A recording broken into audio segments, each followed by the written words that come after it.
Kanalıma hoş geldiniz.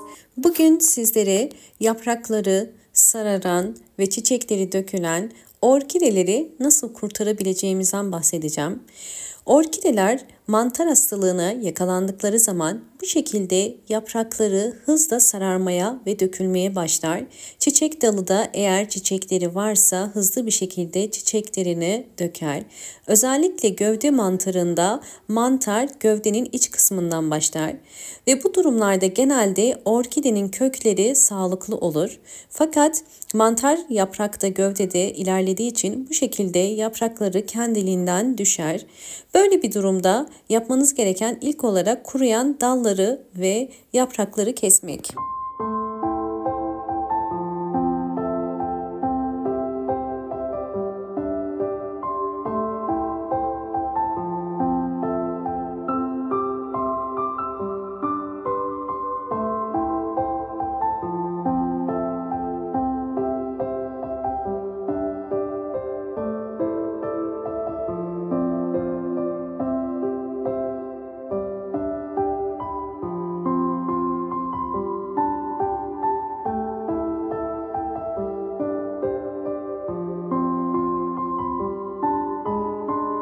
İkinci adım olarak gövde kısmına toz tarçın dökeceğim. Toz tarçın güçlü bir antioksidandır. Bu yüzden gövde üzerindeki mantarın durmasına yardımcı olur.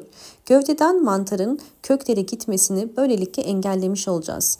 Bir hafta boyunca su vermiyoruz ve bunu bir cam kenarında bol ışık alan bir yerde bu şekilde bekleteceğiz ve gövdedeki mantarın tamamen kurumasını sağlamış olacağız.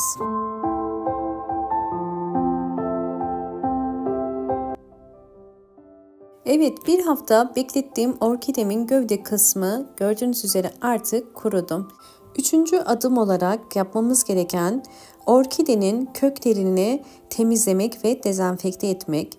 Öncelikle su koyun mutlaka, saksıyı değiştirmeden önce daha kolay kökler çıkacaktır. Gördüğünüz üzere ıslakken kökler daha belirginleşiyor. Böylelikle çürüyen kökleri de görmüş oluyoruz. Mantardan dolayı orkidenin köklerinde de sararmalar var. Bu sararmaları daha iyi görebilmek için şimdi çeşmede bu orkidemin gövde kısmına su değmeden yıkayacağım.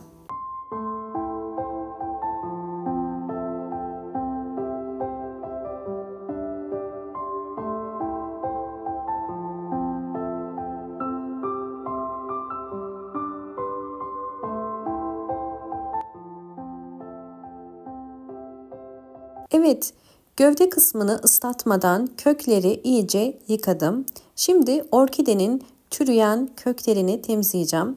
Burada dikkat etmeniz gereken her sararan orkide kökünü kesmiyoruz. İçi boşalan, bakın bu şekilde çektiğiniz zaman tel tel olan orkidenin köklerini kesiyoruz.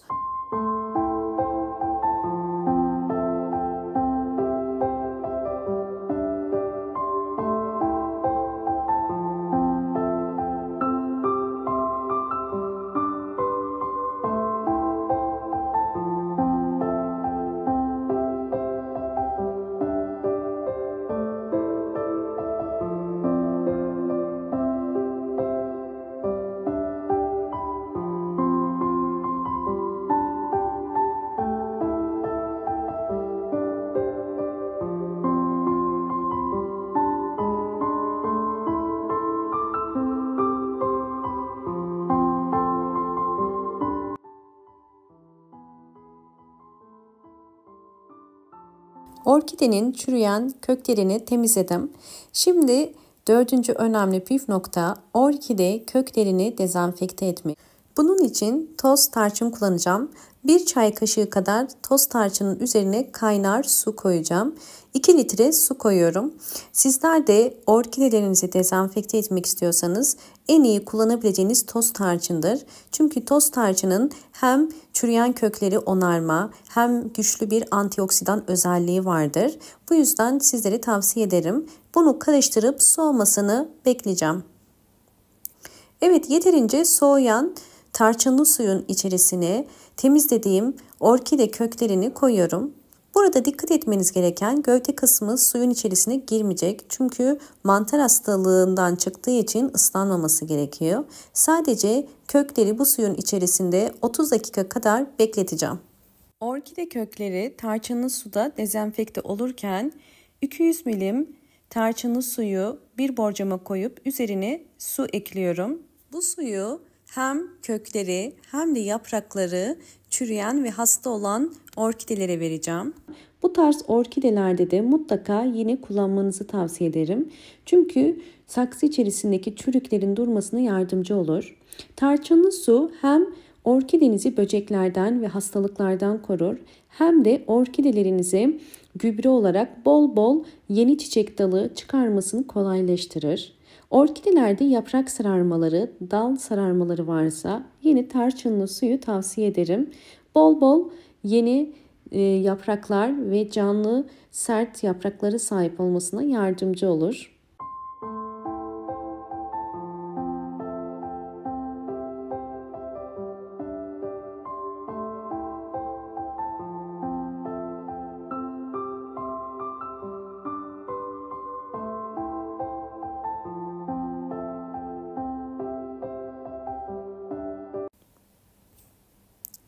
...30 dakika bu suda beklettiğim orkidemi şimdi çıkarıyorum. Orkidemi bir kenara koyup şimdi orkidemi nasıl ekeceğimi de göstereceğim. Şimdi diğer bir aşama, 5. aşama orkideyi yeni bir saksıya alma. Eğer eski saksıyı kullanacaksanız dezenfekte edebilirsiniz. Bu şekilde en altına kil bilyesi koyuyorum ve kil bilyesinin üzerine orkidemi yerleştiriyorum. İkinci toprak olarak çam kabuğu kullanacağım.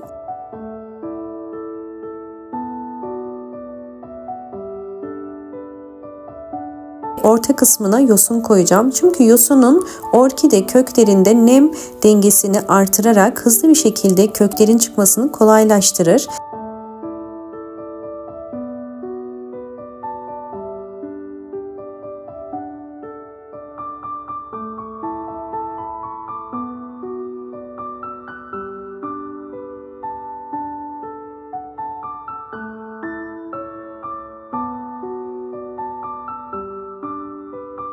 Evet, orkidem yeni saksısında hazır. Özellikle yapraksız orkideleri bu yöntem ile kurtarabilirsiniz. Üzerine su ekliyorum. 1 su bardağı kadar üzerine suyu koyup bu suyu yavaş yavaş çekmesini bekleyeceğim. Orkidenin yeni keyiki yani yavru orkide çıkarabilmesi için yoğun bir nem sağlamamız gerekiyor. Orkide saksımı büyük bir saksının içerisine oturttum.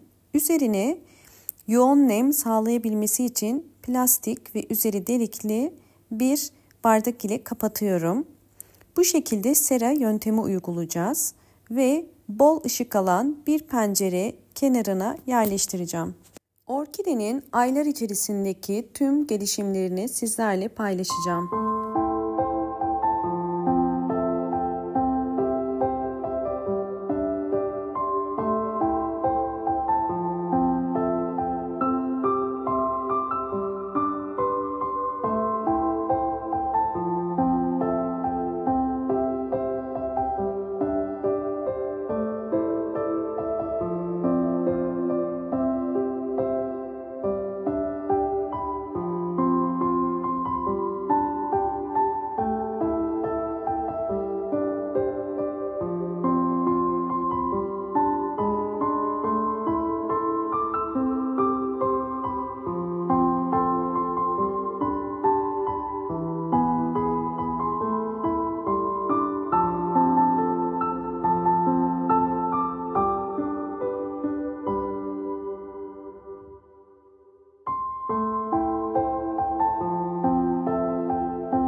Orkidemin aylar içerisindeki gelişimlerini sizlerle paylaştım. Tam 9 ay geçti ve 9 ay sonunda yaprağı olmayan orkide bu şekilde yeni bir küçük orkide ürettim.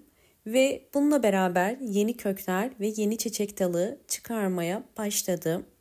Kesinlikle ölmek üzere olan orkidelerinizi çöpe atmayın. Bu şekilde orkidelerin kurtulması mümkün. Sadece dikkat etmeniz gereken bazı püf noktalar var. Özellikle bu metotta orkidenizin bol ışık alması çok önemli ve 15 günde bir sıvı bitki besinleri verebilirsiniz. Videomu buraya kadar izlediyseniz ve beğendiyseniz hemen beğen tuşuna basıp kanalıma da abone değilseniz eğer bana destek olmak için abone olabilir ve videolarımı sevdiklerinize paylaşabilirsiniz. Orkidemin 12 ay sonraki halini, yani tam bir yıl sonraki son durumunu da sizlerle paylaşıyorum. Tüm aşamalarını sizlerle paylaştım. Böylelikle bir orkideyi sıfırdan nasıl kurtarabileceğimizi sizler de detaylarıyla gördünüz.